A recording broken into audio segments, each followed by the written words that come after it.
Hello नमस्कार दोस्तों, स्वागत है आप सबका मेरे चैनल पर। कैसे हैं आप लोग? आशा करती हूँ आप सब अच्छे होंगे। तो पिछले एपिसोड में मुझे काफ़ी प्यार मिला, आप सबका बहुत प्रोत्साहन मिला। मैं चाहती हूँ मेरे आने वाले सभी एपिसोड को आप इसी तरह से सुने और अपने अच्छे अच्छे कमेंट करके मुझे बताएं कि आपको कहानी कैसी लग रही है। तो चलिए बिना किसी देर किए शुरू करते हैं आज का एपिसोड।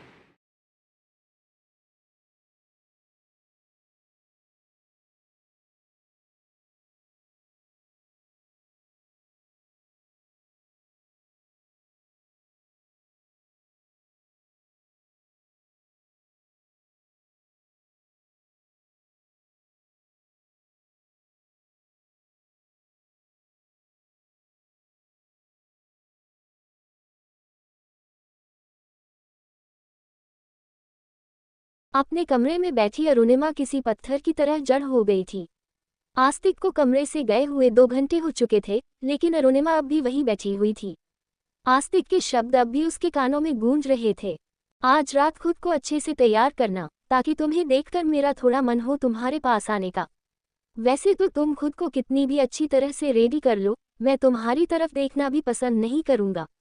पर क्योंकि अगले 1 साल में मुझे तुमसे बच्चा चाहिए, इसीलिए ना चाहते हुए मुझे तुम्हारे करीब आना होगा। So my dear wife, be ready tonight. Arunima के कानों में बस यही शब्द गूंज रहे थे, आज रात के लिए तैयार रहना। आज रात। आस्तिक के शब्द उसे झकझोर रहे थे। उसके पास आने का मतलब। अरुणिमा का मन घबराने लगा। उसने अपने कानों पर हाथ रख लिया और डरते हुए इन आवाज़ों को सुनना बंद करना चाहा। लेकिन जितना वो अपने कान बंद करती, ये आवाज़ें उतनी ही तेज उसके दिमाग में घूमने लगती। काफ़ी देर तक सहन करने के बाद अरुणिमा से और बर्दाश्त नहीं हुआ। धीरे धीरे वो खड़ी हुई और आईने के पास चली गई। आईने में उसने अपना टूटा हुआ अस्तित्व देखा। बिखरे हुए बाल, उजड़ा हुआ चेहरा। उसके पास बचा ही क्या था? एक बड़े घर की बेटी, एक बड़े घर की बहू, एक राइस बिजनेसमैन की बीवी। लेकिन उसकी हैसियत एक नौकरानी से भी बदतर। अरुणिमा के होंठ कांपने लगे। वो डरते हुए आईने में खुद को देखने लगी। उसकी नज़र अपने खुले हुए पेट पर गई। नाभि के पास हाथ रखते हुए उसका दिल बुरी तरह धड़कने लगा। वो डरते हुए खुद से सवाल करने लगी, नहीं, ऐसा नहीं हो सकता। मैं शैतान के बच्चे को इस दुनिया में कभी नहीं आने दूंगी।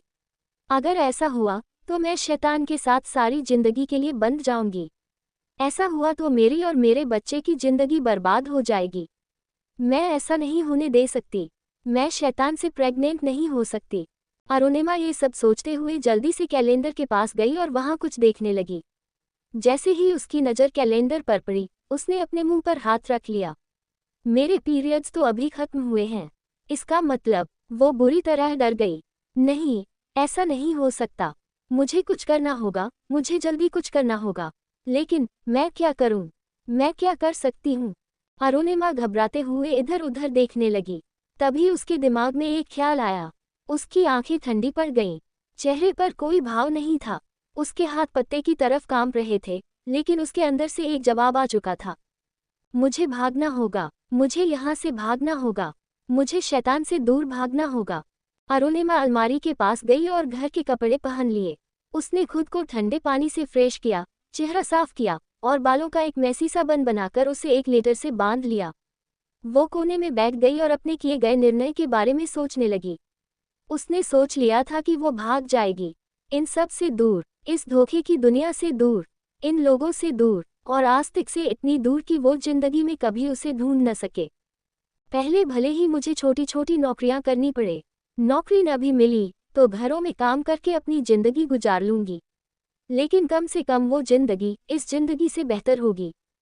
लेकिन समस्या ये थी कि अरुणिमा यहाँ से भागेगी कैसे? घर के हर तरफ सिक्योरिटी थी। अरुणिमा को दरवाजे से बाहर कदम रखने की भी इजाजत नहीं थी। पिछले 1 साल से वो इस घर में कैद थी। गार्डन एरिया में 120 सीसीटीवी कैमरे थे, तो पूरे बंगले का तो पूछो ही मत। अगर कभी अरुणिमा को बाहर जाना होता, तो या तो आस्तिक उसे खुद साथ ले जाता, या फिर उसके साथ हाईटेक सिक्योरिटी की एक पूरी टीम जाती। ऐसे हालात में अरुणिमा का यहाँ से भागना लगभग नामुमकिन था। उसे बिना किसी की नज़र में आए यहाँ से निकलना था। यही सोचते सोचते अरुणिमा के दरवाजे पर दस्तक हुई। वो चौंक गई। हैरानी और डर के साथ उसने दरवाजे की तरफ देखा। इस वक्त कौन हो सकता है? क्या आस्तिक वापस आ गया है? लेकिन वो तो कहकर गया था कि रात को आएगा। फिर इतनी जल्दी कैसे? अरुणिमा घबराते हुए दरवाजे की तरफ देखने लगी। वो सब सोच ही रही थी कि दरवाजे पर एक बार फिर दस्तक हुई। मैडम, डॉक्टर निशा आपसे मिलने आए हैं। बाहर से रोजी की आवाज़ सुनकर अरुणिमा को थोड़ी राहत महसूस हुई, क्योंकि ये आस्तिक नहीं था, लेकिन डॉक्टर निशा उससे मिलने आए हैं। डॉक्टर निशा अरुणिमा की पर्सनल डॉक्टर थी, जिन्हें रायचंद फैमिली ने ही अरुणिमा के लिए प्रोवाइड करवाया था, ताकि जब भी अरुणिमा को डॉक्टर की ज़रूरत हो तो डॉक्टर निशा ही उसका चेकअप करें। इस 1 साल में डॉक्टर निशा सिर्फ 2 बार अरुणिमा के चेकअप के लिए आई थी, वो भी सबकी निगरानी में। एक बार जब अरुणिमा के पैर में मोच आ गई थी और दूसरी बार जब किचन में काम करते वक्त उसके हाथ में चोट लग गई थी। बस इसके अलावा डॉक्टर निशा कभी उससे मिलने नहीं आई। लेकिन आज अचानक डॉक्टर निशा यहाँ क्यों आ गई, वो भी तब जब अरुणिमा बीमार नहीं है। अरुणिमा हैरानी से ये सब सोच ही रही थी कि रोजी ने एक बार फिर से दरवाजा खटखटाया। अरुणिमा जल्दी से खड़ी हो गई और अपने दुपट्टे को कसकर संभालते हुए बोली, ठीक है, उन्हें अंदर भेज दो। जैसे ही अरुणिमा ने ये कहा, रोजी ओके बोलकर वहां से चली गई। अरुणिमा ने एक नजर आईने में खुद को देखा, मैं ठीक तो लग रही हूँ ना? तभी दरवाजा खुला। अरुणिमा ने देखा, दरवाजा नीरज ने खोला था। उसके हाथ में एक छोटा सा बैग था और उसके पीछे डॉक्टर निशा खड़ी थी। उनके हाथों में स्टेथोस्कोप और आंखों पर हमेशा की तरह चश्मा था। वो मुस्कुराते हुए अंदर आई। अरुणिमा ने भी जबरदस्ती मुस्कुराने की कोशिश की। डॉक्टर निशा ने अरुणिमा को देखकर कहा, हेलो अरुणिमा, कैसी हो तुम? अरुणिमा बोली, हेलो डॉक्टर निशा, मैं ठीक हूँ, पर आप अचानक यहाँ कैसे? मैं तो बिल्कुल ठीक हूँ, मेरी तबीयत भी खराब नहीं है। अरुणिमा ने हैरानी से डॉक्टर को देखते हुए कहा। तभी नीरज टेबल पर डॉक्टर निशा का बैग रखकर वहां से चला गया। डॉक्टर निशा ने अरुणिमा की ओर देखकर कहा, अरुणिमा, मैं यहाँ तुम्हारा टेस्ट करने आई हूँ। टेस्ट? कैसा टेस्ट? अरुणिमा ने हैरानी से पूछा। डॉक्टर निशा ने स्टेथोस्कोप टेबल पर रखा और अपना बैग खोलते हुए बोली, मुझे तुम्हारे हस्बैंड ने भेजा है, वो तुम्हारा टेस्ट करवाना चाहते हैं। सोशल मीडिया पर जो वीडियो वायरल हुई है वो मैंने भी देखी है। डॉक्टर निशा की बातों ने अरुणिमा को शर्मिंदा कर दिया। वो समझ चुकी थी कि डॉक्टर निशा क्या कहना चाह रही थी। आस्तिक ने उन्हें यहाँ भेजा था ताकि वो अरुणिमा का चेकअप कर सके। हालांकि डॉक्टर निशा एक प्रोफेशनल थी, इसलिए उन्होंने अपने शब्दों को तोल मोल कर इस्तेमाल किया। लेकिन फिर भी अरुणिमा महसूस कर रही थी कि कल रात की वजह से आस्तिक उसका टेस्ट करवाना चाह रहा है। ये बात अरुणिमा के लिए बेहद अपमानजनक थी। डॉक्टर निशा ने सिरिंज निकाली और अरुणिमा का ब्लड सैंपल लेने के लिए उसका हाथ आगे बढ़ाया। लेकिन अरुणिमा ने अपना हाथ पीछे करते हुए कहा, मैं ठीक हूँ, मुझे कुछ नहीं हुआ है और मेरे साथ भी कुछ नहीं हुआ है। अपमान, घृणा और तिरस्कार की भावना से भरी अरुणिमा सब कुछ सहन कर रही थी, लेकिन अपने आत्मसम्मान को जिंदा रखने की पूरी कोशिश कर रही थी। डॉक्टर निशा उसकी मनोदशा समझ सकती थी। उन्होंने सिरिंज को संभालते हुए कहा, मुझे पता है अरुणिमा कि तुम्हें कुछ नहीं हुआ है और तुम्हारे साथ कुछ भी गलत नहीं हुआ, लेकिन मैं यहाँ सिर्फ अपना काम कर रही हूँ। मिस्टर रायचंद चाहते हैं कि मैं तुम्हारा टेस्ट करूँ। तुम फिक्र मत करो, मैं बस तुम्हारा ब्लड सैंपल लेने आई हूँ। बाकी के टेस्ट हॉस्पिटल में होंगे, वहाँ तुम्हारी ब्लड रिपोर्ट भी मिल जाएगी। ब्लड सैंपल से हमें ये पता चल जाएगा कि तुम्हें किस तरह का नशा दिया गया था। डॉक्टर निशा के शब्दों ने अरुणिमा के दिल में हजारों सवाल और चुभन पैदा कर दी। वो अंदर ही अंदर टूट रही थी। हालांकि वो खून के आंसू रोना चाहती थी, लेकिन उसने अपने जज्बातों पर काबू पाया। इन सब से ये बात साफ हो गई थी कि आस्तिक को अरुणिमा पर शक है, और उसके पवित्र होने पर भी। लेखक की बात, टेस्ट की जरूरत तो आस्तिक को है, लेकिन उसके शरीर की नहीं, बल्कि उसके दिमाग की। खुद तो अमायरा के साथ इश्क फरमाता है और अरुणिमा से उसके पवित्र होने का सबूत मांग रहा है। फिलहाल मैं अपने जज्बातों पर काबू रख रही हूँ, लेकिन आस्तिक जितना अरुणिमा को टॉर्चर कर रहा है, लेखक होने के नाते मैं हर बात नोट कर रही हूँ, और आने वाले एपिसोड्स में इसका पूरा हिसाब लिया जाएगा। चलिए अब कहानी पर वापस आते हैं। अरुणिमा के कमरे में डॉक्टर निशा उसका ब्लड सैंपल ले रही थी। हालांकि अरुणिमा को इंजेक्शन के अंदर अपने खून के लाल रंग से ज़्यादा तकलीफ इस बात की हो रही थी कि उसने जीवनसाथी के रूप में एक ऐसे इंसान को चुना जो शायद इंसान कहलाने के लायक ही नहीं है। शादी के वक्त उसने इस इंसान के साथ सारी जिंदगी निभाने की कसम खाई थी। अरुणिमा को पता ही नहीं चला कि डॉक्टर निशा ने कब उसका ब्लड सैंपल ले लिया। डॉक्टर निशा ब्लड सैंपल को कलेक्ट करके बैग में रख रही थी। अरुणिमा ने डॉक्टर निशा को देखते हुए कहा, डॉक्टर, मुझे सच में कल रात का कुछ भी याद नहीं है, लेकिन इतना मैं दावे के साथ कह सकती हूँ कि मेरे साथ कुछ नहीं हुआ है। किसी ने मेरे साथ कुछ नहीं किया है। अगर किया होता तो मुझे पता चलता। मेरी बॉडी पर कुछ तो रिएक्ट होता। मुझे फंसाया गया है। कोई अपने षड्यंत्र में मुझे फंसाने की कोशिश कर रहा है, मेरा इस्तेमाल कर रहा है। आप समझ रही हैं ना मैं क्या कह रही हूँ? डॉक्टर निशा मुस्कुराते हुए सिर हिलाती है और कहती है, हाँ अरुणिमा, मैं समझ रही हूँ कि तुम क्या कह रही हो। इनफैक्ट तुम्हारे चेहरे को देखकर कोई भी बता सकता है कि तुम उस वक्त नशे में थी। जहां तक तुम्हें फंसाने की बात है, उसके लिए मिस्टर रायचंद है ना। तुम्हें पता है, सोशल मीडिया से वो सारी क्लिप्स डिलीट करवा रहे हैं। जिसने भी तुम्हारे खिलाफ कुछ बोलने की कोशिश की है, उसके साथ बहुत बुरा हो रहा है। बाकी सब चीजें तुम अपने हस्बैंड पर छोड़ दो, और ये बस एक नॉर्मल टेस्ट ही तो है।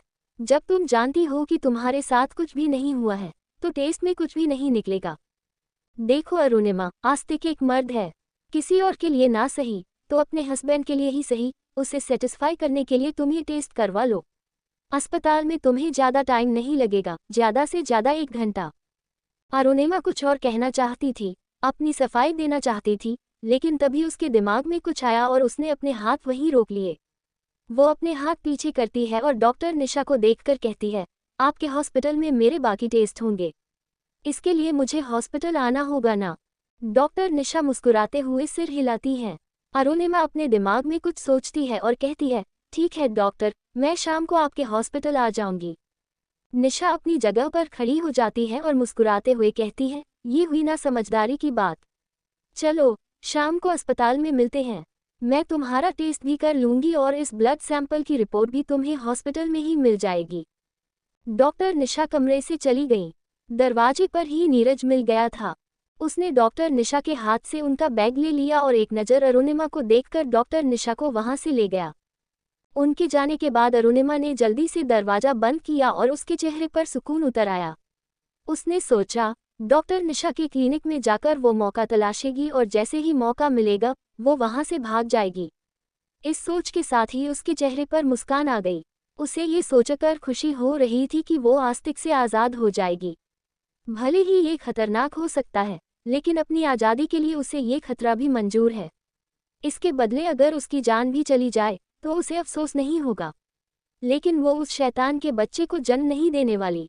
शाम को जब अरुणिमा अस्पताल जाने के लिए घर से बाहर निकली तो वो हैरान रह गई। नीरज और एक ड्राइवर के अलावा 10 से ज़्यादा बॉडीगार्ड्स उसकी सुरक्षा के लिए वहां मौजूद थे। इतने सारे बॉडीगार्ड्स को देखकर अरुणिमा घबरा गई। उसने तो सोचा था कि नीरज और एक बॉडीगार्ड के साथ जाएगी और उन दोनों को चकमा देकर जल्दी से निकल जाएगी, लेकिन इतने सारे बॉडीगार्ड्स के बीच से निकलना लगभग नामुमकिन था। लेकिन अरुणिमा हार मानने वालों में से नहीं थी, कम से कम अपनी आज़ादी के लिए तो बिल्कुल भी नहीं। उसने गहरी सांस छोड़ी और मुस्कुराते हुए गाड़ी में जाकर बैठ गई, जैसे ये सब कुछ सामान्य हो। वो किसी को ये जताना नहीं चाहती थी कि इस वक्त वो कुछ सोच रही है, इसलिए उसने अपना चेहरा सामान्य बनाए रखा। जैसे जैसे गाड़ी अस्पताल की तरफ बढ़ रही थी, अरुणिमा की योजना और ज़्यादा मजबूत हो रही थी। अस्पताल पहुंचने के साथ ही बॉडीगार्ड्स ने अरुणिमा को ऐसे घेर लिया कि एक परिंदा भी पर नहीं मार सकता था। इतनी हाई सिक्योरिटी के बीच अरुणिमा डॉक्टर निशा के केबिन में पहुंची। वहां जाकर वो घबरा गई, क्योंकि उसकी भागने की योजना तो अस्पताल के दरवाजे पर कदम रखते ही खत्म हो गई थी। उसने सोचा था कि नीरज को और सिक्योरिटी को चकमा देकर वो अस्पताल की पार्किंग से ही भाग जाएगी, लेकिन यहाँ तो सिक्योरिटी उसे डॉक्टर निशा के केबिन तक लेकर आई थी। अब यहाँ से निकलना बहुत मुश्किल था, लेकिन अरुणिमा ने फिर भी हार नहीं मानी। डॉक्टर निशा के केबिन में आते ही निशा मुस्कुराते हुए बोली, तुम आ गई अरुणिमा, मैं तुम्हारा ही इंतजार कर रही थी। चलो, मैं तुम्हारा टेस्ट शुरू करती हूँ। अरुणिमा जल्दी से डॉक्टर निशा के पास आए और उनका हाथ पकड़ते हुए बोली, डॉक्टर प्लीज़ मेरी मदद कीजिए, प्लीज़ यहाँ से बाहर निकलने में मेरी मदद कीजिए। आपके हाथ जोड़ती हूँ, मैं सारी जिंदगी आपकी एहसानमंद रहूंगी। प्लीज़ मुझे यहाँ से बाहर निकालिए। अरुणिमा इस समय डॉक्टर निशा की केबिन में बैठी हुई थी। वो बहुत ज़्यादा घबराई हुई थी। उसने मन बना लिया था कि वो यहाँ से भाग जाएगी, लेकिन नीरज अपने साथ पूरे सिक्योरिटी की फौज लेकर आया था। उसका यहाँ से निकलना बहुत ज़्यादा मुश्किल था। लेकिन अरुणिमा अपने फैसले से पीछे भी नहीं हट रही थी। ये उसके पास बचकर यहाँ से निकलने का एकमात्र मौका था। अगर वो यहाँ से नहीं निकल पाई तो न चाहते हुए भी आस्तिक के साथ सोने के लिए मजबूर होना होगा। डॉक्टर निशा केबिन में आती है और अरुणिमा को देखकर मुस्कुरा देती है। वो एक इंजेक्शन और कुछ टेस्ट किट्स बाहर निकालती है ताकि अरुणिमा का टेस्ट कर सके। पर जैसे ही डॉक्टर निशा अरुणिमा के पास आकर उसके हाथ पर बीपी की मशीन लगाने ही वाली थी, अरुणिमा ने उनका हाथ पकड़ लिया। डॉक्टर निशा हैरानी से अरुणिमा की तरफ देख रही थी। ये एक आखिरी मौका था अरुणिमा के पास। अगर इसके लिए उसे किसी के सामने झुकना भी पड़े तो भी वो पीछे नहीं हटेगी। अरुणिमा ने डॉक्टर निशा का हाथ पकड़कर उनके सामने मदद की भीख मांगनी शुरू कर दी। निशा, प्लीज प्लीज मेरी मदद करो, मैं बहुत बड़ी मुसीबत में हूँ, मुझे तुम्हारी मदद की जरूरत है, इंसानियत के नाते मेरी मदद करो। डॉक्टर निशा अचानक घबरा जाती है क्योंकि ये रवैया अरुणिमा का नहीं था। वो बिल्कुल विपरीत लग रही थी। निशा हैरानी से अरुणिमा को देखकर कहती है, अरुणिमा क्या हुआ? तुम ठीक तो हो ना? तुम्हें कुछ हुआ है? कोई प्रॉब्लम है तो मुझे बताओ। अच्छा ठीक है, तुम यहाँ बैठो, मैं अभी नीरज को बुलाकर लाती हूँ। लेकिन इससे पहले कि डॉक्टर निशा वहाँ से जा पाती, अरुणिमा ने उनका हाथ पकड़ा और कहा, नहीं निशा प्लीज, तुम नीरज को मत बुलाओ और सिक्योरिटी को भी कुछ मत बताना। मुझे उनसे बचाने के लिए ही तुम्हारी मदद चाहिए। अरुणिमा रोते हुए निशा से कहती है, तो निशा उलझन भरी निगाहों से उसे देखती है और हैरानी से पूछती है, भगाने के लिए? मतलब, मैं समझी नहीं। अरुणिमा, तुम क्या कहना चाहती हो? अरुणिमा को पता था कि डॉक्टर निशा रायचंद की डॉक्टर है, इसलिए वो इतनी आसानी से उसे जाने नहीं देंगी। लेकिन बाकी सारी बातें एक तरफ, अरुणिमा ने महसूस कर लिया था कि डॉक्टर निशा दिल की बुरी नहीं है। उनका स्वभाव काफी सरल है। हालांकि वो अपने काम से काम रखती हैं, लेकिन वो एक नर्म दिल और अच्छी इंसान है। इसी उम्मीद में अरुणिमा ने उन्हें अपने साथ हुई सारी घटनाओं के बारे में बता दिया। आस्तिक से शादी, कल रात सालगिरह की पार्टी में जो कुछ हुआ, सब कुछ। अपनी सारी आपबीती सुनाने के बाद अरुणिमा डॉक्टर निशा के सामने फूट फूट कर रोने लगी।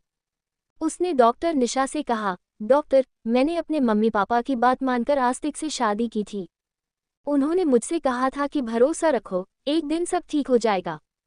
अपनी मम्मी पापा की खातिर मैं पिछले 1 साल से सब कुछ ठीक होने का इंतजार कर रही हूँ। लेकिन इस 1 साल में मैंने इस अकेलेपन का बोझ अकेले ही उठाया है, और मैं ये बोझ किसी और पर डालना भी नहीं चाहती।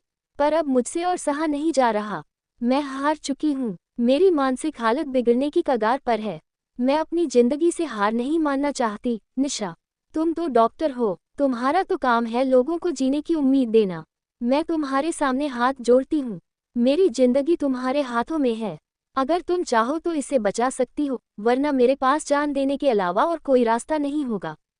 डॉक्टर निशा ने जब अरुणिमा की सारी कहानी सुनी तो उन्हें यकीन नहीं हुआ कि पिछले 1 साल से जिस अरुणिमा को वो देख रही थी, वो असलियत में किस हालात से गुजर रही थी। अरुणिमा की हालत पर अफसोस करना डॉक्टर निशा को भी हैरान कर रहा था, क्योंकि रायचंद परिवार शहर का सबसे बड़ा और रईस परिवार है। दौलत, शोहरत और नाम के लिए वो खानदान पूरे शहर में सबसे ऊपर है। उनकी शानो शौकत को देखकर कोई नहीं कह सकता कि उनके घर में उनकी अपनी बहू इतनी प्रताड़ना के साथ रह रही है। अरुणिमा रोते हुए डॉक्टर निशा से आगे कहती है, मैं उस घर में सिर्फ एक सामान हूँ। आस्तिक के साथ या तो सिर्फ मीटिंग्स के लिए बाहर जाती हूँ या बड़ी बड़ी पार्टियों में शोपीस की तरह इस्तेमाल की जाती हूँ, और बाकी समय मैं उस घर में किसी कूड़े की तरह पड़ी रहती हूँ। आज तक उसने मेरे साथ जितना हो सके उतना बुरा व्यवहार किया है, लेकिन आज रात। अरुणिमा अपनी बात अधूरी छोड़ देती है और रोने लगती है। डॉक्टर निशा उसकी मनोदशा समझ सकती थी। वो जल्दी से अरुणिमा को संभालती है और उसके सामने पानी का गिलास बढ़ाते हुए कहती है, तो इसलिए आस्तिक तुम्हारा टेस्ट करवाना चाहता है ताकि वो देख सके कि तुम वजन हो या नहीं। अरुणिमा फूट फूट कर रोने लगती थी और अपना सर हिलाते हुए बोली। डॉक्टर निशा गहरी सोच में पड़ गईं। उन्होंने अरुणिमा की हालत देखी और उसकी सारी आपबीती सुनने के बाद उनके अंदर भी हमदर्दी का भाव आ गया। लेकिन वो सिर्फ एक इंसान नहीं थी, बल्कि रायचंद परिवार की डॉक्टर भी थी, इसलिए वो आस्तिक को भी अच्छी तरह से जानती थी। उन्होंने गंभीरता से कहा, ये सब तो ठीक है अरुणिमा, लेकिन तुम्हें लगता है कि तुम ये कर पाओगी? मतलब, नीरज बहुत जल्दी किसी भी चीज पर शक कर लेता है। उसे बेवकूफ बनाना आसान नहीं है। और फिर आस्तिक, तुम्हें लगता है कि तुम्हारे गायब होने की खबर सुनकर वो शांत बैठेगा? वो तब तक तुम्हें ढूंढता रहेगा जब तक तुम उससे मिल नहीं जाओगी। और अभी तो तुमने ही कहा कि वो तुमसे बच्चा चाहता है। अरुणिमा ने अपने आंसू पोंछते हुए तुरंत कहा, हाँ मुझे पता है, इसलिए तो मैं यहाँ से भागना चाहती हूँ। मैं आस्तिक के बच्चे को पैदा नहीं करना चाहती। मुझे इस नरक से निकलने का बस यही एक रास्ता नजर आ रहा है। डॉक्टर निशा ने जब उसे इतना परेशान और हारा हुआ देखा तो आखिरकार उन्होंने उसकी मदद करने का फैसला कर लिया। सामने के दरवाजे पर नीरज और सिक्योरिटी खड़े थे, इसलिए वहां से जाना खतरनाक हो सकता था। डॉक्टर निशा ने उसे अपने केबिन के पिछले दरवाजे से जाने के लिए कहा, जो अस्पताल के मोर्चरी एरिया से होते हुए जंगल के रास्ते तक जाता था। अरुणिमा हैरानी से डॉक्टर निशा को देख रही थी। हालांकि उसकी आंखों में खुशी की चमक साफ नजर आ रही थी। जाने से पहले वो डॉक्टर निशा को गले लगाती है और डरते हुए कहती है, निशा तुम्हारा ये एहसान मैं कभी नहीं भूलूंगी। डॉक्टर निशा ने दिलासा देते हुए कहा, जाओ, मैं नीरज और बाकी सबको संभाल लूंगी। और डरो मत, मैं तुम्हारी रिपोर्ट भी बदल दूंगी। आस्तिक को तुम्हारे बारे में कुछ पता नहीं चलेगा। अरुणिमा ने डॉक्टर निशा को गले लगाया और उनके केबिन के पीछे के रास्ते से निकल गई। वो सीधे मोर्चरी पहुंची, जहां शवों के बीच से गुजरते हुए उसे बहुत अजीब लग रहा था। उसे उल्टी आ रही थी, लेकिन अपनी आज़ादी के लिए उसने खुद को काबू में रखा। अपने दुपट्टे से नाक ढांकते हुए वो किसी तरह मोर्चरी से बाहर निकल गई। जैसे ही वो बाहर आई, तेज रोशनी ने उसकी आंखों पर प्रहार किया। उसने जल्दी से अपनी आंखों पर हाथ रख लिया। जब उसने धीरे धीरे अपना हाथ हटाया और चमचमाते सूरज को देखा, तो उसे पहली बार राहत का एहसास हुआ। वो अस्पताल के पिछले दरवाजे तक पहुंच गई थी, जहां न कोई सिक्योरिटी थी और न ही कोई उसे पहचानने वाला। लेकिन ये सिर्फ शुरुआत थी, उसे यहाँ से भी जल्दी निकलना था। उसने अपने दुपट्टे से चेहरा ढका और इधर उधर देखते हुए सड़क पार करके दूसरी तरफ चली गई। आखिरकार 1 साल की कैद के बाद अरुणिमा आज़ाद हो गई थी। उसे कैसा महसूस हो रहा था, ये वो खुद भी नहीं बता पा रही थी। खुशी, दर्द, तकलीफ और नई उम्मीदें, सब कुछ एक साथ। जैसे जैसे वो भाग रही थी, उसकी सांसें तेज होती जा रही थी। राह चलते लोग उसे अजीब नजरों से देख रहे थे, लेकिन अरुणिमा को इन सब से फर्क नहीं पड़ता था। वो किसी तरह वहां से निकलना चाहती थी। रायचंद परिवार शहर का जाना माना नाम था, और अरुणिमा का चेहरा भी किसी से छुपा हुआ नहीं था। अरुणिमा बस भागे जा रही थी। उसे नहीं पता था कि कहाँ जाना है। उसके पास पैसे भी नहीं थे, लेकिन इसके बावजूद उसके कदम रुके नहीं। वो हाईवे से होते हुए कच्चे रास्ते पर पहुंच गई। उसे जल्द से जल्द बस स्टैंड तक पहुंचना था। वहां से किसी की मदद लेकर वो अपनी दोस्त अवनी के पास जाना चाहती थी। उसे बस एक ही सहारा नजर आ रहा था, अवनी। अपने माता पिता से उसे कोई उम्मीद नहीं थी, जिन्होंने पिछले 1 साल में उसकी खबर तक नहीं ली। उसे यकीन था कि अवनी उसकी मदद जरूर करेगी। अरुणिमा का प्लान था कि वो किसी ऐसे आइलैंड पर चली जाए, जिसका कोई नामोनिशान न हो और जहां आस्तिक उसे कभी तलाश न कर पाए। भागते भागते शाम से रात हो गई थी। चारों तरफ स्ट्रीट लाइट्स जल चुकी थीं। अरुणिमा अंधेरे में भी भागती जा रही थी। उसके पैरों और पेट में दर्द होने लगा था। उसने दोपहर से कुछ नहीं खाया था, लेकिन अरुणिमा हार मानने को तैयार नहीं थी। ये उसकी जिंदगी का सबसे बड़ा मौका था और वो इसे गंवाना नहीं चाहती थी। जैसे ही अरुणिमा हाईवे से होते हुए कच्चे रास्ते की तरफ बढ़ी, वैसे ही वहां अंधेरा गहरा चुका था, क्योंकि वहां से जंगल का रास्ता शुरू हो रहा था। वहां न तो कोई स्ट्रीट लाइट थी और न ही कोई रोशनी। अरुणिमा के पैर सुन्न हो चुके थे और वो जोर जोर से सांस लेते हुए बेधड़क बस भागी जा रही थी। कच्चे रास्ते पर उसे कोई गाड़ियां भी नजर नहीं आ रही थीं, जिनकी रोशनी में देखने में मदद मिल सके या फिर वो किसी से लिफ्ट की उम्मीद कर सके। अरुणिमा थोड़ी हैरान हो गई। ये कच्चा रास्ता हाईवे को उसके शहर से जोड़ता है, ऐसे में यहाँ गाड़ियां होना तो लाजमी है, लेकिन यहाँ एक भी गाड़ी नहीं थी। ये देखकर अरुणिमा को थोड़ा अजीब लगा। फिर भी अरुणिमा ने अपनी आंखों से ही रास्ता पहचानने की कोशिश की और आगे बढ़ती रही। न जाने क्यों उसके कदम लड़खड़ा रहे थे। उसे लग रहा था कि वो गलत दिशा में जा रही है, पर वो इस वक्त रुक नहीं सकती थी। आखिरकार एक पॉइंट पर जाकर उसे रुकना ही पड़ा, क्योंकि उसने देखा कि आगे की तरफ सिर्फ कटीली झाड़ियां और जंगल था। वहां कोई रास्ता नहीं था। ये देखकर अरुणिमा बुरी तरह चौंक गई, क्योंकि उसके पास जाने के लिए आगे कोई रास्ता नहीं बचा था। अरुणिमा घबरा गई और रास्ता तलाश करने लगी। वो धीरे धीरे अपने कदम दूसरी दिशा की तरफ बढ़ाने लगी, लेकिन तभी उसके कानों में हल्की हल्की आवाज सुनाई दी। अरुणिमा डर गई और डरते हुए पीछे देखा। तभी उसकी नज़र पीछे कच्चे रास्ते से आ रही 2 ब्लैक कलर की स्कॉर्पियो पर पड़ी। इससे पहले कि अरुणिमा कुछ कर पाती या वहां से भाग पाती, वो स्कॉर्पियो तेज रफ्तार से अरुणिमा के पास आ गईं। अरुणिमा का पूरा शरीर डर से जकड़ गया था। उसकी आंखें पत्थर जैसी हो गई थीं और वो अपनी जगह पर ही जड़ हो गई थी। दोनों स्कॉर्पियो अरुणिमा के पास आकर उसे घेर लेती हैं। तभी एक स्कॉर्पियो का दरवाजा खुलता है और उसमें से आस्तिक उतरता है। उसके हाथ में बंदूक होती है। वो गुस्से में अरुणिमा की तरफ बढ़ते हुए कहता है, तुम्हारी हिम्मत कैसे हुई मुझसे दूर भागने की? तो अभी तक आपने कहानी का एक भाग देखा है, अगला भाग देखना मिस मत कीजिए। कहानी बहुत इंटरेस्टिंग होने वाली है। और आपको कहानी कैसी लगी यहाँ तक मुझे कमेंट में ज़रूर। अरुणिमा थोड़ी हैरान हो गई। ये कच्चा रास्ता हाईवे को उसके शहर से जोड़ता है। ऐसे में यहाँ गाड़ियाँ होना तो लाजमी है, लेकिन यहाँ एक भी गाड़ी नहीं थी। ये देखकर अरुणिमा को थोड़ा अजीब लगा। फिर भी अरुणिमा ने अपनी आंखों से ही रास्ता पहचानने की कोशिश की और आगे बढ़ती रही। न जाने क्यों उसके कदम लड़खड़ा रहे थे। उसे लग रहा था कि वो गलत दिशा में जा रही है, पर वो इस वक्त रुक नहीं सकती थी। आखिरकार एक पॉइंट पर जाकर उसे रुकना ही पड़ा, क्योंकि उसने देखा कि आगे की तरफ सिर्फ कटीली झाड़ियां और जंगल था। वहां कोई रास्ता नहीं था। ये देखकर अरुणिमा बुरी तरह चौंक गई, क्योंकि उसके पास जाने के लिए आगे कोई रास्ता नहीं बचा था। अरुणिमा घबरा गई और रास्ता तलाश करने लगी। वो धीरे धीरे अपने कदम दूसरी दिशा की तरफ बढ़ाने लगी, लेकिन तभी उसके कानों में हल्की हल्की आवाज सुनाई दी। अरुणिमा डर गई और डरते हुए पीछे देखा। तभी उसकी नज़र पीछे कच्चे रास्ते से आ रही 2 ब्लैक कलर की स्कॉर्पियो पर पड़ी। इससे पहले कि अरुणिमा कुछ कर पाती या वहां से भाग पाती, वो स्कॉर्पियो तेज रफ्तार से अरुणिमा के पास आ गईं। अरुणिमा का पूरा शरीर डर से जकड़ गया था। उसकी आंखें पत्थर जैसी हो गई थीं और वो अपनी जगह पर ही जड़ हो गई थी। दोनों स्कॉर्पियो अरुणिमा के पास आकर उसे घेर लेती हैं। तभी एक स्कॉर्पियो का दरवाजा खुलता है और उसमें से आस्तिक उतरता है। उसके हाथ में बंदूक होती है। वो गुस्से में अरुणिमा की तरफ बढ़ते हुए कहता है, तुम्हारी हिम्मत कैसे हुई मुझसे दूर भागने की? अब आगे तुम्हारी हिम्मत कैसे हुई मुझसे दूर भागने के बारे में सोचने की? आस्तिक ऐसा कहता हुआ अरुणिमा के करीब आने लगा।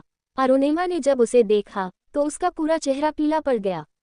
वो अपनी जगह पर जम चुकी थी और उसके चेहरे पर डर साफ नजर आ रहा था। अरुणिमा उसे अपने करीब आता हुआ देख रही थी। उसकी एक हाथ में गन थी और आंखों में दहशत भरे अंगारे थे। ऐसा लग रहा था जैसे वो अरुणिमा को जान से मार देगा। अरुणिमा इतनी ज्यादा डर गई थी कि सोचने समझने की हालत में ही नहीं थी। आस्तिक उसके पास आकर थोड़ी दूरी पर रुक गया। उसके सारे आदमी गाड़ी से बाहर निकलकर रास्ते के पास खड़े हो गए। आस्तिक ने अरुणिमा को देखा। उसका डर से भरा चेहरा देखकर आस्तिक के चेहरे पर एक सुकून भरी शैतानी मुस्कान आ गई। आखिर था तो वो एक माफिया ही। लोगों के चेहरों पर डर देखना उसे अच्छा लगता था, और जब वो डर आस्तिक रायचंद के नाम का हो तब वो इस चीज से और ज्यादा घमंड महसूस करता था। आस्तिक अरुणिमा को ऐसा देखकर और ज्यादा खतरनाक तरीके से मुस्कुराने लगा। हालांकि उसके मन में तो यही था कि अरुणिमा को मारकर वो माफिया की कुर्सी हासिल कर ले। एक तरह से देखा जाए तो अरुणिमा उसके लिए एक बेवकूफ़ औरत से ज्यादा कुछ नहीं थी। खासकर तब जब उसने देखा कि अरुणिमा उसकी कैद से निकलने के लिए भाग गई थी, वो भी उसकी सिक्योरिटी को चकमा देकर। एक पल के लिए आस्तिक ने अरुणिमा की होशियारी की तारीफ भी की, क्योंकि उसने उसकी ट्रेन सिक्योरिटी को चकमा दे दिया था। लेकिन अरुणिमा एक जगह पर गलती कर गई। वो भूल गई कि ये इलाका, ये शहर, सब कुछ आस्तिक रायचांद का था। उसकी मर्जी के बिना ना तो इस शहर में कोई आ सकता था और ना ही यहाँ से जा सकता था। खासकर उसकी बीवी तो कभी भी नहीं। जान, आस्तिक के जान कहने पर अरुणिमा की जान जैसे निकल गई। वो डरती हुई नजरों से आस्तिक को देख रही थी। उसका शरीर किसी सूखे पत्ते की तरह कांप रहा था। उसकी उंगलियां इतनी बुरी तरह से कांप रही थीं कि उसे खुद भी समझ नहीं आ रहा था। शायद किसी ने ध्यान नहीं दिया, लेकिन अरुणिमा अपने पैर के अंगूठे से जमीन पर गड्ढा करने की कोशिश कर रही थी। उसका मन कर रहा था कि अभी यहाँ एक बड़ा गड्ढा हो जाए और वो उसमें दफन हो जाए। उसे ऐसा देखकर आस्तिक के इरादे और खतरनाक हो गए। वो शैतानों की तरह अरुणिमा की तरफ अपने कदम बढ़ा रहा था। पर तभी अरुणिमा ने कांपती हुई जुबान से कहा, नहीं, प्लीज मेरे करीब मत आना, मुझे कुछ मत करना। आस्तिक के कदम नहीं रुके। वो बस अरुणिमा के डर से भरे हुए चेहरे को देखकर उसकी तरफ बढ़ता रहा। अरुणिमा लगातार अपना सिर हिलाते हुए उसे अपने करीब आने से मना कर रही थी। उसके बालों की लंटें उसके गालों पर पसीने से चिपक गई थीं। उसकी आंखें पूरी तरह लाल हो चुकी थीं। उसका चेहरा बुरी तरह से डर से सुर्ख हो गया था और उसकी नाक और मुंह से पसीना बह रहा था। अरुणिमा पीछे हटते हटते एक पेड़ से टकरा गई। अब उसके पास पीछे जाने की कोई जगह नहीं बची थी। चारों तरफ आस्तिक के आदमी खड़े थे और सामने खुद शैतान खड़ा था। आस्तिक अरुणिमा के पास आया। उसने उसकी गर्दन के पास अपने उंगलियां फंसा दी और उसके बालों को पकड़कर झटका दिया। उसके इस स्पर्श से अरुणिमा इतनी सहम गई जैसे उसकी धड़कनें बंद हो गई हों। लेकिन आस्तिक की नजरें अरुणिमा के चेहरे पर ही टिकी हुई थी। उसका डर से भरा लाल चेहरा आस्तिक को न जाने क्यों बार बार देखने पर मजबूर कर रहा था। प्लीज मुझे जाने दो, मैं तुम्हारे हाथ जोड़ती हूँ, मुझे जाने दो, मैंने कुछ नहीं किया है। अरुणिमा ने कांपते हुए अपने हाथ जोड़कर आस्तिक से विनती करना शुरू की। आस्तिक ने उसकी ये हालत देखी तो उसके चेहरे की मुस्कान धीरे धीरे गायब हो गई। उसने अपनी आंखें बंद की और अपना चेहरा साइड में करते हुए कहा, बंद करो ये कहना। लेकिन अरुणिमा नहीं रुकी। वो अभी भी कह रही थी, प्लीज मुझे जाने दो, मुझे यहाँ नहीं रहना है, प्लीज मुझे जाने दो, मैं किसी से कुछ नहीं कहूंगी, मैं किसी को कुछ नहीं बताऊंगी, बस मुझे जाने दो। आस्तिक अपनी बड़ी बड़ी आंखों से अरुणिमा को घूरता है। अरुणिमा डर से सहम जाती है और चुपचाप रास्ता देखने लगती है। तभी आस्तिक खतरनाक अंदाज में बोलता है, मैं तुम्हें कैसे जाने दे सकता हूँ जान। मुझे अपने आगे के प्लान के लिए तुम्हारी ज़रूरत है और मुझे पता है कि तुम मेरा डार्क साइड नहीं देखना चाहती, इसीलिए मुझसे दूर भागने की कोशिश कर रही हो। लेकिन मैं तुम्हें नहीं जाने दूंगा क्योंकि जो चीज़ मैं चाहता हूँ वो मेरे बहुत करीब है और तुम्हारी ये छोटी सी रिक्वेस्ट मैं अभी पूरी नहीं कर सकता। अरुणिमा डरते हुए कांपती आवाज़ में कहती है, मुझे तुमसे बच्चा नहीं चाहिए, मैं तुम्हारे बच्चे को जन्म नहीं दे सकती, ये सरासर गलत होगा, प्लीज़ मुझे छोड़ दो। आस्तिक उसके शब्द सुनकर गुस्से में अपनी मुट्ठी भींच लेता है। अरुणिमा का ये कहना कि वो उसके बच्चे को जन्म नहीं देना चाहती उसे अंदर तक झकझोर देता है। उसका गुस्सा इतना बढ़ जाता है कि उसका मन करता है कि अरुणिमा की जान ले ले, लेकिन वो जानता है कि ना वो इसे छोड़ सकता है और ना ही इसे मार सकता है। आस्तिक अरुणिमा से कुछ दूरी पर खड़ा उसे घूरता रहता है। वहीं अरुणिमा डर से कांपते हुए उसे देखती है। फिर आस्तिक हल्की मुस्कान के साथ अपनी बंदूक की नोक से माथा खुजलाते हुए कहता है, मुझे नहीं पता था कि तुम मेरे साथ नहीं रहना चाहती, तुमने कभी मुझे ये बताया ही नहीं। खैर, हमारे बीच ऐसा कोई मौका ही नहीं आया कि हम एक दूसरे से कुछ बात कर सकें, इसलिए शायद मुझे तुम्हारे मन की बात पता नहीं चली, लेकिन अब ये समझ आ गया कि तुम मेरे साथ नहीं रहना चाहती। ठीक है, अगर ऐसी बात है तो मैं तुम्हें जाने देता हूँ। सिर्फ मुंबई ही नहीं, अगर तुम चाहो तो मैं तुम्हें इंडिया से बाहर भी भेज दूंगा। तुम्हारी फ्लाइट और बाकी खर्च मैं खुद उठाऊंगा। जहाँ जाना चाहती हो वहाँ सेटल हो जाना। अरुणिमा हैरानी से आस्तिक को देखती है। उसे विश्वास नहीं हो रहा था कि आस्तिक इतनी आसानी से उसे जाने दे रहा है। उसने असहजता से पूछा, तुम सच कह रहे हो, मैं जा सकती हूँ? आस्तिक की शैतानी मुस्कान लौट आती है। वो सिर हिलाते हुए कहता है, हाँ बिल्कुल जा सकती हो, लेकिन एक बात जान लो, इस दुनिया में हर चीज़ की कीमत होती है, कुछ भी मुफ्त में नहीं मिलता। अब तुम देख लो, तुम्हारे पापा की कंपनी को बचाने के लिए मैंने कितना पैसा लगाया था, उसके बदले मुझे तुम्हें कैद करने का हक मिला, लेकिन अगर तुम अब आज़ादी चाहती हो तो तुम्हें उसकी कीमत चुकानी होगी। तुम कहना क्या चाहते हो? मैं समझी नहीं, अरुणिमा डरते हुए पूछती है। आस्तिक खतरनाक आवाज़ में कहता है, इतना घबरा क्यों रही हो? मैंने अभी तो पूरी बात भी नहीं कही। तुम्हें आज़ादी चाहिए, लेकिन प्रॉब्लम यह है कि तुम्हारे पास ना पैसे हैं और ना ही और कुछ। इसलिए मैंने सोचा है कि मैं तुम्हारे साथ एक गेम खेलता हूँ, एक छोटा सा गेम। अगर तुम जीत गई तो तुम्हें तुम्हारी आज़ादी मिल जाएगी। कैसा गेम? अरुणिमा हैरानी और डर से पूछती है। आस्तिक मुस्कुराते हुए धीमे लेकिन डरावने अंदाज में कहता है, डेथ गेम। अरुणिमा का शरीर डर से कांपने लगता है। वो कांपती जुबान में कहती है, नहीं, मुझे कोई गेम नहीं खेलना। लेकिन आस्तिक सनकी की तरह हंसता है।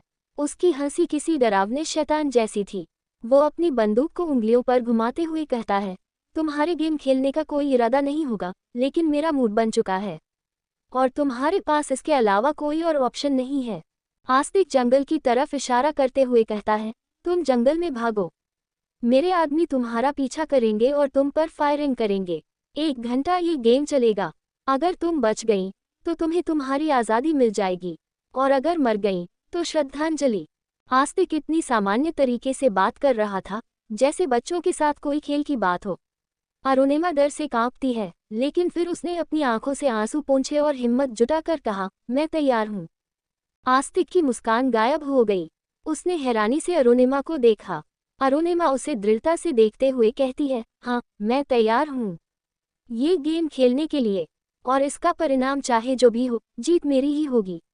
अगर मैं बच गई तो तुम मुझे आज़ाद करोगे, और अगर मर गई तो तुम्हारी कैद से मुक्त हो जाऊंगी। मौत तुम्हारे साथ रहने से बेहतर विकल्प है।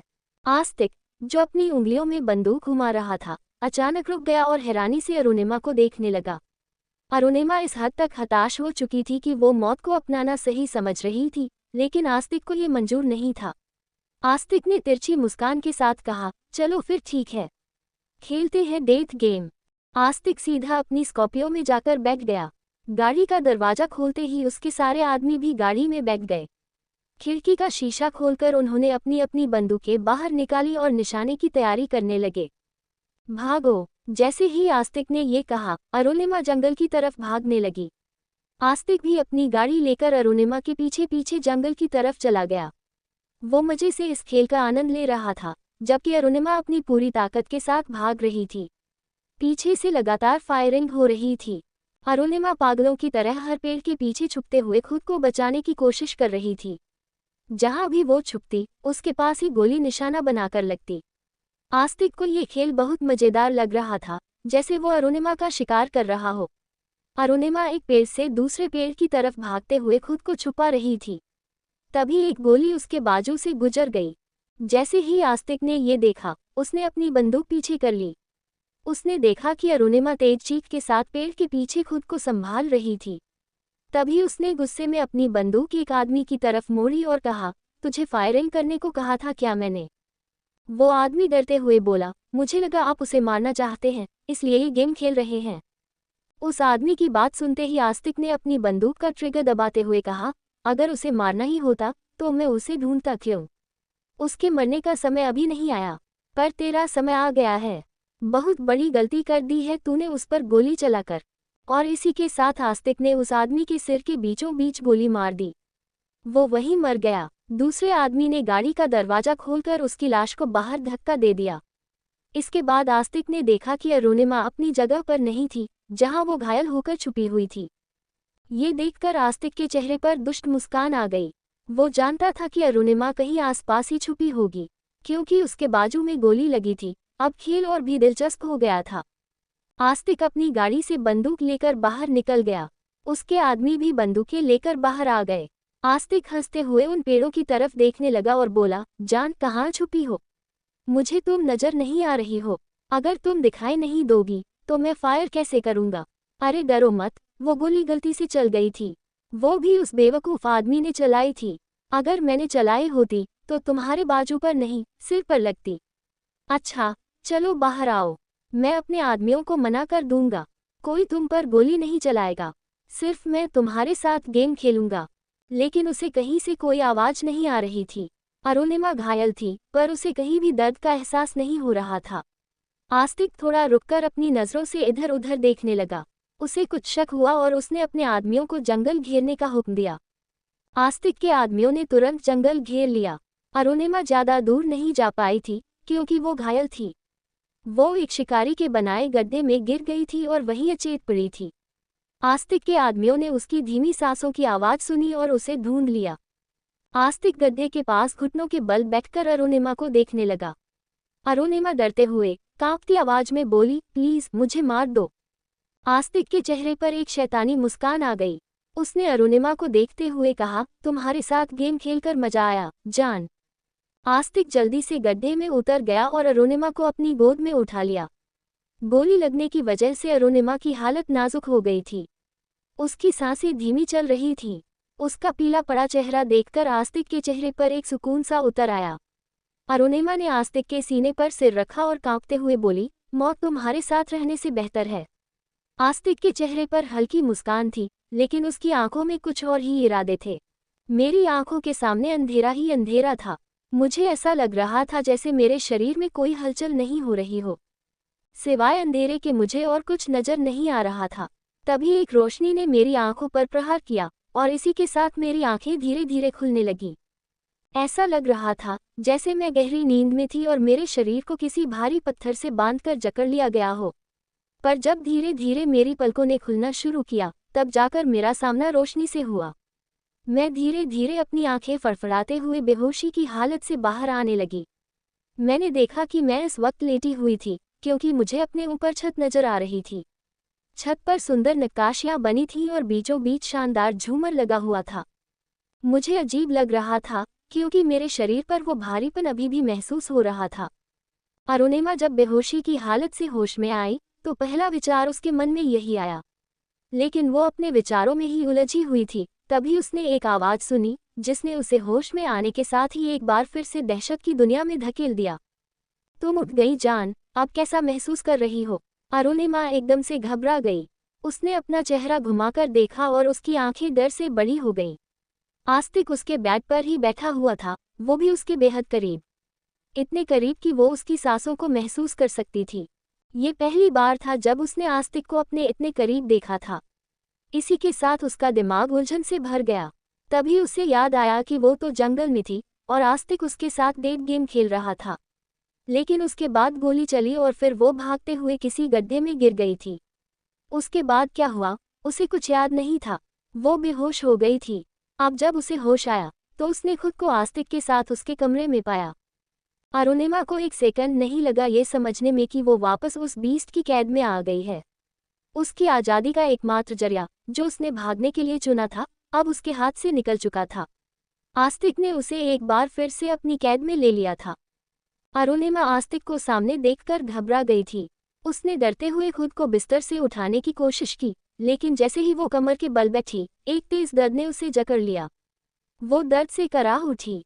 उसने अपने बाजू को कसकर पकड़ लिया और उसका चेहरा दर्द से मुरझा गया। आस्तिक ने उसे देखते हुए कहा, किसने कहा तुम्हें हिलने के लिए? तुम्हें चोट लगी है, कुछ दिन आराम की जरूरत है। अरुणिमा ने घबराई हुई नजरों से अपने बाजू को देखा, जहां सफेद रंग की पट्टी बंधी हुई थी। उसे याद आया कि उसे गोली लगी थी। गोली उसे छूकर निकल गई थी। वो ये तो नहीं जान पाई कि गोली किसने चलाई, आस्तिक ने या उसके किसी आदमी ने। जो भी हो, लेकिन अरुणिमा पर गोली चली थी, वो भी इस तरह से जैसे वो कोई इंसान नहीं, बल्कि कोई जंगली जानवर हो। इंसान जानवरों का शिकार करता है, ये तो उसने सुना था, लेकिन इंसानों का शिकार करते हुए उसने पहली बार देखा था। अरुणिमा की आंखों में हल्के आंसुओं की परत आ गई। उसने आस्तिक को देखा, उसके चेहरे पर कुछ चिंता के भाव थे। अरुणिमा हैरान रह गई। उसे विश्वास नहीं हुआ कि आस्तिक जैसे इंसान के चेहरे पर उसके लिए चिंता हो सकती है। लेकिन उसे ये भी याद था कि उसे घायल करने वाला आस्तिक खुद ही था। अरुणिमा डरते हुए आस्तिक को देख रही थी। आस्तिक के चेहरे पर कोई एक्सप्रेशन नहीं थे। तभी अरुणिमा ने कुछ महसूस किया। उसने धीरे धीरे अपना चेहरा नीचे किया। उसी पल उसकी जान गले में अटक गई। उसकी आंखें डर से बड़ी हो गईं और वो तेजी से सांस लेने लगी। इस वक्त कंबल उसकी कमर तक था। उसने ऊपर कुछ भी नहीं पहना हुआ था, यहाँ तक कि उसे ऐसा लग रहा था कि उसने कमर के नीचे भी कुछ नहीं पहना है।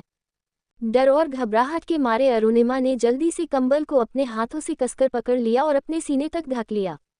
उसकी आंखों में आंसू आ गए। वो इतनी ज्यादा घबरा गई कि उसे समझ ही नहीं आया कि ये क्या हो रहा है। आस्तिक ने उसकी घबराहट को देखकर एक शैतानी मुस्कान दी और घिनौनी हंसी के साथ कहा, तुम्हें ये सब करने की जरूरत नहीं है, जान। मैं तुम्हें ऊपर से लेकर नीचे तक पूरा देख चुका हूँ। अरुणिमा ने घबराई नजरों से आस्तिक को देखा। आस्तिक उसकी हालत देखकर और जोर से हंसा। फिर उसके चेहरे के करीब आकर उसके कानों में धीरे से फुसफुसाते हुए बोला, और मानना पड़ेगा, तुम एकदम हॉट और सेक्सी हो। Perfect body. अरुणिमा ने कांपती आवाज में पूछा, मेरे कपड़े कहाँ गए? और मेरे कपड़े किसने बदले? आस्तिक ने हंसते हुए जवाब दिया, तुम्हें क्या लगता है, ये करने की हिम्मत कौन करेगा? आस्तिक हंसते हुए अरुणिमा से दूर जाता है और बेड के दूसरे कोने पर जाकर बैठ जाता है। वो अब भी उसे हंसते हुए देख रहा था और उसके चेहरे की मुस्कान देखकर अरुणिमा का डर और गहरा होता जा रहा था। आस्तिक ने अपनी हंसी को धीमा करते हुए कहा, आज के लिए इतना काफी है। आप जल्दी से जाकर तैयार हो जाओ, तुम्हारी नई डॉक्टर तुम्हारा चेकअप करेगी। वो किसी भी पल यहाँ आ सकती है, उससे पहले कपड़े पहन लेना। आस्तिक की बात सुनकर अरुणिमा पूरी तरह कंफ्यूज हो गई। नई डॉक्टर, उसके मन में सवाल उठने लगे। उसकी पुरानी डॉक्टर निशा के होते हुए नई डॉक्टर की क्या जरूरत? और इस ख्याल के साथ ही अरुणिमा की आंखें बड़ी हो गईं। उसका दिल जोर से धड़कने लगा। डॉक्टर निशा, उसने अरुणिमा की भागने में मदद की थी। कहीं आस्तिक को इसके बारे में पता तो नहीं चल गया? कहीं उसने निशा को कुछ कर तो नहीं दिया? अगर ऐसा हुआ तो, ये सोचते ही अरुणिमा का दिल दर्द से भर गया। अरुणिमा ने जल्दी से कंबल को अपनी चारों तरफ लपेटा और घबराते हुए बोली, निशा कहाँ है? आस्तिक, जो बेड से उठने ही वाला था, अचानक पलटा और उसकी ओर देखा। उसके चेहरे पर एक शैतानी मुस्कान और गहरी हो गई। उसकी आंखों में एक राज छिपा था। अरुणिमा ने उसकी आंखों की गहराई में छिपी बात को पहचान लिया, और उसी पल एक अपराध बोध और निशा के लिए सहानुभूति उसके दिल में आ गई। निशा ने केवल उसकी मदद की थी, वो भी इंसानियत के नाते। अरुणिमा ने डरते हुए कहा, प्लीज निशा को चोट मत पहुंचाना। उसने कुछ नहीं किया है, उसकी इसमें कोई गलती नहीं है। उसे छोड़ दो, उसे जाने दो। अरुणिमा की बात सुनकर आस्तिक हंसता हुआ बेड से खड़ा हो गया। जब वो पूरी तरह खड़ा हुआ तो अरुणिमा की नज़र उसके शरीर पर गई। उसकी आंखें शून्य हो गईं। आस्तिक ने सिर्फ स्वेट पैंट पहना हुआ था और उसकी अपर बॉडी पर कुछ भी नहीं था। अरुणिमा की नज़रें उसके सीने पर बने ईगल टैटू पर अटक गईं। उसका टैटू उसके राइट शोल्डर से लेकर सीने तक फैला हुआ था। ये पहली बार था जब उसने आस्तिक को इस रूप में देखा। अरुणिमा की नज़र धीरे धीरे उसके सिक्स पैक एब्स पर गई। वहाँ कमर के ऊपर एक ब्लैक डेविल का टैटू बना हुआ था। उसके टैटू इतने रियल लग रहे थे जैसे किसी पेंटिंग में जान डाल दी गई हो। आस्तिक ने उसकी नज़रों को महसूस किया और मुस्कुराते हुए बेड से उतरकर उसकी तरफ बढ़ने लगा। अरुणिमा की नज़र इस बार उसकी पीठ पर गई। उसकी पूरी पीठ पर 10 सिर वाले रावण का 3D टैटू था। वो टैटू इतना भयानक और जीवंत लग रहा था जैसे रावण उसके अंदर से हंस रहा हो। अरुणिमा की आंखें ये सब देखकर फटी रह गईं। उसे आस्तिक के करीब आते हुए पता ही नहीं चला। आस्तिक झुककर उसके चेहरे के पास आया और धीमे स्वर में बोला, क्या बात है जान? तुम मेरे टैटू को इतनी गौर से क्यों देख रही हो? क्या तुम्हें ये पसंद है? क्या इन्हें छूना चाहोगी? उसके शब्दों ने अरुणिमा को उसकी ख्यालों की दुनिया से बाहर निकाला। उसने डरते हुए कहा, मैं बस इतना चाहती हूँ कि तुम निशा को चोट मत पहुँचाओ। उसका इन सब से कोई लेना देना नहीं है। प्लीज उसे जाने दो। उसने वो सब मेरे कहने पर किया था। आस्तिक सीधे खड़ा हो गया और अपने दोनों हाथ सामने बांधते हुए बोला, और तुम मुझे बताओगी कि मैं ऐसा क्यों ना करूं? उस डॉक्टर को जिंदा रखकर मुझे क्या फ़ायदा होगा, जबकि मैं जानता हूं कि उसने तुम्हारी भागने में मदद की। वो डॉक्टर हमारी फैमिली ने तुम्हारे चेकअप के लिए रखी थी, लेकिन उसने तुम्हारी झूठी हेल्थ रिपोर्ट मुझे दी और तुम्हारी मदद की। ये सब मुझसे छुपाने का अंजाम तो भुगतना पड़ेगा, है ना? अरुणिमा घबरा जाती है और जल्दी से कहती है, नहीं आस्तिक, प्लीज उसे कुछ मत करना। उसने कुछ नहीं किया है। उसने जो कुछ भी किया है मेरे कहने पर किया है, और अगर इसके लिए किसी को सजा मिलनी चाहिए तो मुझे मिलनी चाहिए। प्लीज निशा को छोड़ दो, उसके हिसाब से कोई गलती नहीं है। अरुणिमा के लगभग गिरते हुए शब्दों को सुनकर आस्तिक ने हंसते हुए कहा, जान, मुझे लगता है इन सब की वजह से तुम चीजें भूलने लगी हो। तुम भूल रही हो कि कल ही तो मैंने तुम्हें सजा दी थी। याद है वो डेथ गेम? वो तुम्हारी सजा ही तो थी। मैंने तुम्हें अपने तरीके से सजा दी और मुझे तुम्हारे साथ वो गेम खेलने में बड़ा मजा आया, लेकिन उसका अंजाम कुछ नहीं निकला। ना तो तुम भाग पाए और ना ही तुम मर पाए, यहाँ तक कि तुम बचकर वापस मेरे पास आ गई हो। इसीलिए अब मरते दम तक तुम यहीं रहोगी, मेरी कैद में। लेकिन जहाँ तक बात रही उस डॉक्टर की, उसकी सजा भी बाकी है, और मैं उसे अपने तरीके से सजा दूंगा। अरुणिमा डरते हुए आस्तिक को देखने लगती है। आस्तिक मुस्कुराते हुए अरुणिमा के पास आता है और कहता है, देखना चाहोगी तुम्हारी वो सखी सहेली तुम्हारी वजह से किस हालत में पहुंच गई है? अरुणिमा के मुंह से शब्द नहीं निकल रहे थे, लेकिन उसकी आंखों में इस बात का डर साफ दिख रहा था कि आस्तिक ने जरूर कुछ बुरा किया है। आस्तिक ने अपना फोन निकाला और अगले ही पल नीरज को कॉल कर दिया। नीरज ने कॉल उठाया, उसका चेहरा स्क्रीन पर नजर आया। आस्तिक ने उसे देखते हुए कहा, नीरज, जरा मुझे डॉक्टर साहिबा का चेहरा तो दिखाओ। ओके बॉस, नीरज ने कहा। नीरज अपने फोन की स्क्रीन को कहीं और लेकर जाने लगा। अरुणिमा डरते हुए फोन स्क्रीन को देख रही थी। स्क्रीन पर एक अजीब सी जगह दिख रही थी। वहां चारों तरफ खून के धब्बे थे और रोशनी बहुत कम थी। जगह जगह दीवारों पर इंसानों के अंग लटके हुए थे, जिन्हें जंजीरों से बांधा गया था। जैसे जैसे नीरज उस गलियारे से एक कमरे की ओर बढ़ रहा था, अरुणिमा की घबराहट बढ़ती जा रही थी। वो जगह किसी नरक से कम नहीं लग रही थी। नीरज ने एक दरवाजा खोला और कमरे में दाखिल हुआ। अरुणिमा की नजरें स्क्रीन पर जम गईं। उसने देखा कि एक कमरे में कुर्सी से बांधकर निशा को रखा गया है। उसके चेहरे पर चोट के गहरे निशान थे। उसे जंजीरों से इस कदर बांधा गया था कि उसके शरीर से खून बह रहा था। लेकिन वो अब भी जिंदा थी, क्योंकि उसकी सांसें चल रही थी। वो तड़पते हुए अपना चेहरा इधर उधर हिलाने की कोशिश कर रही थी। निशा को इस हालत में देखकर अरुणिमा कांप उठी। वो आस्तिक से गिड़गिड़ाते हुए बोली, नहीं आस्तिक, प्लीज उसे छोड़ दो। उसने कुछ नहीं किया है। मैं तुम्हारे हाथ जोड़ती हूँ, प्लीज उसे जाने दो। आस्तिक उसकी हालत देखकर मुस्कुराया और बोला, अगर मैंने उसे छोड़ दिया तो सबको लगेगा मैं हार गया हूँ, क्योंकि मैंने उसे सजा नहीं दी जिसने मेरी बीवी को भागने में मदद की। उसे छोड़ना तो नामुमकिन है, लेकिन हाँ, तुम्हारे लिए एक फेवर कर सकता हूँ। अरुणिमा डरते हुए आस्तिक को देखने लगी। आस्तिक हंसते हुए बोला, माफिया की कुर्सी के लिए मुझे वारिस चाहिए। तुम मेरा बच्चा पैदा करो और मैं तुम्हारी दोस्त को छोड़ दूंगा। अरुणिमा गुस्से में चिल्लाते हुए बोली, मैं ऐसा कभी नहीं करूंगी। उसके जवाब पर आस्तिक की तिरछी मुस्कान और गहरी हो गई। उसने फोन स्क्रीन की तरफ देखा और नीरज से कहा, नीरज, शूट हर। तो दोस्तों, आस्तिक और अरुणिमा की कहानी का ये वाला एपिसोड यहीं पर ख़त्म होता है।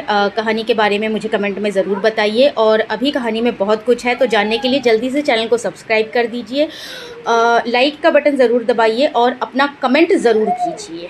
धन्यवाद।